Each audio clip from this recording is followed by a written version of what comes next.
আমি অপেক্ষামান। আমার জন্মের দিনটা ক্যালেন্ডারে ছিল না, ছিল খবরের কাগজের ভেতরের পাতায়, যেখানে প্রতিদিন লাশের সংখ্যা বদলাত, কিন্তু ভয়টা থাকতো একই।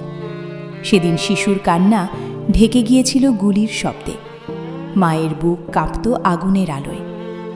দৌড়াতে দৌড়াতে আমি হাঁটা শিখেছিলাম, খেলার মাঠে নয়, পালানোর রাস্তায়। এক টুকরো রুটির জন্য মা এক আগুন জড়িয়ে অচেনা মুখ হয়ে থাকতাম।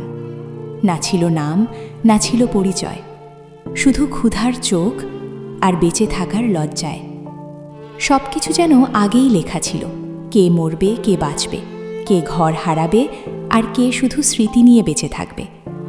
আর চারপাশ বদলে গেছে, রাস্তায় আলো জ্বলে, দোকানে হাসি ঝুলে থাকে।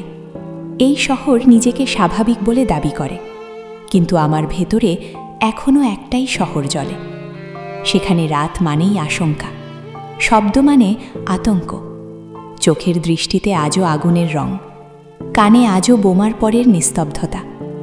আরও কত কিছু বাকি, যা বলা যায় না, যা ভুলে যাওয়া যায় না। শৈশবটা ফেরত চাই না, শুধু সত্যিটা মুছে ফেলতেও চাই না। আমি প্রতিবাদ করি না, না করি অভিযোগ। আমি শুধু দাঁড়িয়ে থাকি, সময়ের রেলিং ধরে। একদিন যদি মানুষ মানুষ হতে শেখে, অনন্ত পথ আর একরাশ অপেক্ষা, এটাই জীবন।